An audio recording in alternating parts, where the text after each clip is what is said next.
శ్రీమాత్రి నమః. నాకు ఇన్స్టాగ్రామ్ లో ఒక కామెంట్ చేశారండి. ఏంటి కామెంట్ అంటే, చాలా మంది ఇలాగే ఇన్స్టాగ్రామ్ లో వారాహి నవరాత్రుల కోసం చాలా చాలా వీడియోస్ చేసేస్తున్నారు. ఏది పడితే అది నమ్మద్దు. గుళ్ళో పురోహితులను గాని, సిద్ధాంతులను గాని, ఎవరైనా పెద్ద పెద్ద గురువులను గాని సంప్రదించిన తర్వాత మాత్రమే చేయండి అని చెప్తున్నారు. ఫస్ట్ ఆఫ్ ఆల్ మీరు ఆ కామెంట్ నాకు కాదు, ఎవరైతే ఇన్స్టాగ్రామ్ లో కామెంట్స్ చేస్తున్న వాళ్ళందరూ చూడాలని పెట్టారో తప్పలేదండి.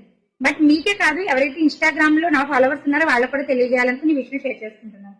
నేను పెట్టే వీడియోస్ అన్ని చాలా మంది సిద్ధాంతులు, పూజారులు, పెద్ద పెద్ద గురువులు అందరూ చూసి రమాదేవి గారు మీరు చాలా చక్కగా స్పష్టంగా అందరికీ అర్థమయ్యేలా అర్థవంతంగా చెప్తున్నారు, మీ మాటలు వింటుంటే మాకు చాలా చాలా సంతోషం అనిపిస్తుంది, చాలా స్పష్టంగా చెప్తున్నారు, మీకులా మేము కూడా చెప్పలేమండి, మీరు వీలైతే మా గుడికి రండి, మా గుడిలో ఉన్న అమ్మవారిని కూడా దర్శనం చేసుకోండి, మీకు మేము కారు పంపిస్తాము, మీరు వచ్చి దర్శనం చేసుకుని మమ్మల్ని సంతోషింపజేయండి అని చెప్పి కాల్స్ చేసి, ఫోన్ కాల్స్ చేసి, మెసేజెస్ చేసిన వాళ్ళు చాలా మంది ఉన్నారు.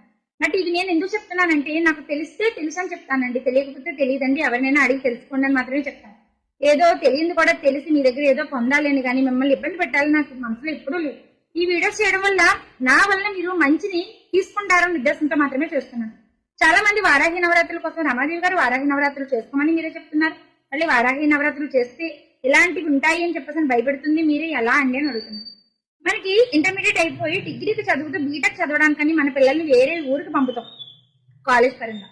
వాడు అక్కడికి వెళ్ళి చదువుకుంటే మంచి లైఫ్ వస్తుంది తనకి, అవును కదా, ఫస్ట్ పాయింట్. కానీ చెప్తూ ఉంటాం, భయం పెడుతూ ఉంటాం, నాన్న చాలా జాగ్రత్తగా ఉండాలి, ఎవరితో గొడవలు పెట్టుకోకు, చాలా చాలా చాలా సైలెంట్ గా ఉండి నీ పని చూసుకుంటా అని చెప్తుంటాం. ఏంటి, చదువుకుంటే వాడికి మంచి లైఫ్ వస్తుంది, బట్ దాంతో పాటుగా భయం కూడా చెప్తుంటాం. బట్ అలాగే వారాహి నవరాత్రులు చేసుకుంటే మీకు మంచిగా బాగుంటుంది, బట్ అమ్మవారి విషయంలో ఎటువంటి తప్పుడు పని కూడా చేయకూడదని చెప్పేసి భయం కూడా చెప్తున్నాను. బట్ నేను అలాగే చెప్పాను. చాలా మంది నాకు కామెంట్స్ చేస్తున్నారండి, ఇది జన్ని బట్టే కామెంట్స్ అన్నిటికీ కూడా నేను రివీల్ చేస్తాను కదా. పీరియడ్స్ లో చేయవచ్చా? ఎట్టి పరిస్థితుల్లో పీరియడ్స్ లో చేయకూడదు. ఆఫ్టర్ 6th డే మీ ప్రాబ్లం క్లియర్ అయిన తర్వాత తలస్నానం చేసి మాత్రమే అమ్మవారు, అయ్యవారు ఏ పూజ అయినా కూడా చేయాలి.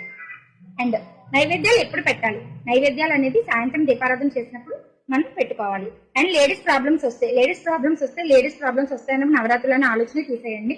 బట్ వస్తే కనుక మిగిలిన 2 రోజులు 3 రోజులు అమ్మవారి ఫోటోకి దగ్గర కూర్చొని మూలమంత్రం కవచం మీద మీకు వచ్చిన స్తోత్రాలు చదువుకోండి. మగవాళ్ళు చేయవచ్చా? చెప్పానండి ఆల్రెడీ. ఆడవాళ్ళు చేస్తే 50% వస్తే, మగవాళ్ళు చేస్తే 200% పుణ్యం వస్తుంది అని చెప్పి ఉదయం సాయంత్రం చేయాలి. వీలైతే 2 పూటలు చేయండి, లేదంటే మస్టం సాయంత్రం చేయండి. ఉదయం టిఫిన్, మధ్యాహ్నం భోజనం, సాయంత్రం పలహారం తినచ్చా అని చక్కగా తినొచ్చండి హ్యాపీగా, ఉల్లిపాయ వెల్లుల్లి లేకుండా. పీఠం ఎప్పుడు పెట్టుకోవాలి? రేపు ఉదయం మీరు పూజ చేసుకుంటారంటే రేపు ఉదయం పెట్టుకోండి, లేదా సాయంత్రం చేసుకుంటారంటే సాయంత్రం పెట్టుకోండి. లలితాదేవి ఫోటో పెట్టుకుని పూజ చేసుకోవచ్చా? లలితాదేవి ఫోటోలో మీకు వారాహి అమ్మవారి ప్రతిరూపం కనిపిస్తుందంటే చక్క పెట్టుకోవచ్చు.